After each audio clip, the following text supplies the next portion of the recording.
Hi ಎಲ್ಲರಿಗೂ ನಮಸ್ಕಾರ. Welcome to Kumuda's kitchen and blogs. ನಾನಿವತ್ತು ಟ್ರೆಡಿಷ್ನಲ್ ಸ್ಟೈಲಲ್ಲಿ ಫಿಲ್ಟರ್ ಕಾಫಿ ಮಾಡೋದು ತೋರಿಸ್ತಾ ಇದ್ದೀನಿ. ಇದನ್ನು ಮಾಡ್ಕೊಳ್ಳೋದಕ್ಕೆ ನಾನು ಫಸ್ಟ್ ಒಂದು ಪಾತ್ರೆಗೆ ಒಂದು ಚಿಕ್ಕ ಗ್ಲಾಸಷ್ಟು ನೀರು ಹಾಕೋತಾ ಇದ್ದೀನಿ. ಈಗ ಇದನ್ನು 1 ರೌಂಡ್ ಕುದಿಸ್ಕೋಬೇಕು. ಒಂದು ಕುದಿ ಬರಬೇಕಷ್ಟೇ, ತುಂಬ ಜಾಸ್ತಿನೂ ಕುದಿಸೋ ಅವಶ್ಯಕತೆ ಇಲ್ಲ.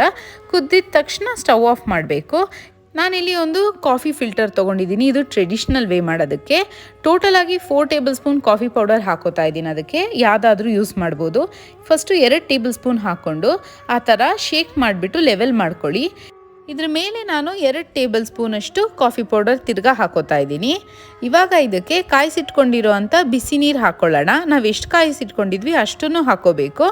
ಇದ್ರ ಮೇಲೆ ಒಂದು ಲಿಡ್ ಕ್ಲೋಸ್ ಮಾಡಿಬಿಟ್ಟು ಮಿನಿಮಮ್ ಅಂದರೂ 15 to 20 ಮಿನಿಟ್ಸ್ ಬಿಟ್ಟರೆ ಫುಲ್ ಡಿಕಾಕ್ಷನ್ ಸ್ಟ್ರೈನ್ ಆಗಿ ರೆಡಿಯಾಗಿರುತ್ತೆ. ಡಿಕಾಕ್ಷನ್ ಎಲ್ಲ ರೆಡಿ ಆದಮೇಲೆ ತಿರ್ಗಾ ಒಂದು ಪಾತ್ರೆಗೆ 1 ಕಪ್ಪಷ್ಟು ಹಾಲು ಹಾಕ್ಕೊಂಡು ಕಾಯಕ್ಕೆ ಇಟ್ಕೋಬೇಕು. ನೋಡಿ, ಹಾಲು ಕಾಯ್ದ ಮೇಲೆ ಆಫ್ ಮಾಡ್ಕೊಳ್ಳಿ. ನಾನು ಮಾಡ್ಕೊಂಡಿರೋ ಡಿಕಾಕ್ಷನ್ನು 5 ರಿಂದ 6 ಕಪ್ಗಾಗುತ್ತೆ. ಬಟ್ ನಾನಿಲ್ಲಿ 1 ಕಪ್ಗೆ ತೋರಿಸ್ತಾ ಇದ್ದೀನಿ. ಫಸ್ಟ್ ಒಂದು ಗ್ಲಾಸ್ಗೆ 3 ಟೀ ಸ್ಪೂನಷ್ಟು ಡಿಕಾಕ್ಷನ್ ಹಾಕ್ಕೊಳ್ಳಿ. ಹಾಗೂ 1 ಟೀ ಸ್ಪೂನಷ್ಟು ಸಕ್ಕರೆ. ನೀವು ಬೇಕಾದ್ರೆ ಸಕ್ಕರೆ ಯೂಸ್ ಮಾಡದೇ ಇದ್ರೂ ಸ್ಕಿಪ್ ಮಾಡ್ಕೋಬೋದು. ಇದಕ್ಕೆ ಕಾಯಿಸಿಟ್ಕೊಂಡಿರೋ ಅಂಥ ಹಾಲು ಹಾಕ್ಕೋತಾ ಇದ್ದೀನಿ. ಈಗ ಇದನ್ನು ಇನ್ನೂ ಒಂದು ಗ್ಲಾಸ್ಗೆ ಮಿಕ್ಸ್ ಮಾಡಿಕೊಂಡು 1-2 ಸಲ ಈ ಥರ ಒಂದು ಗ್ಲಾಸಿಂದ ಇನ್ನೂ ಒಂದು ಗ್ಲಾಸ್ಗೆ ಮಿಕ್ಸ್ ಮಾಡಿಕೊಂಡ್ರೆ ಚೆನ್ನಾಗಿ ನೊರೆ ಬರುತ್ತೆ. ಹಾಗೂ ಕಾಫಿ ಟೇಸ್ಟ್ ಇನ್ನೂ ಎನ್ಹ್ಯಾನ್ಸ್ ಆಗುತ್ತೆ. ನೀವು ನಿಮ್ಮ ಮನೇಲಿ ಟ್ರೈ ಮಾಡಿ. ನೀವು ಖಂಡಿತ ಇಷ್ಟಪಡ್ತೀರಾ. ನನ್ನ ವಿಡಿಯೋ ನಿಮ್ಗೆ ಇಷ್ಟ ಆಗಿದ್ರೆ ಲೈಕ್ ಮಾಡಿ, ಶೇರ್ ಮಾಡಿ, ಕಮೆಂಟ್ ಮಾಡಿ ಹಾಗೂ ನನ್ನ ಚಾನಲ್ಗೆ ಸಬ್ಸ್ಕ್ರೈಬ್ ಮಾಡಿ. Thank you.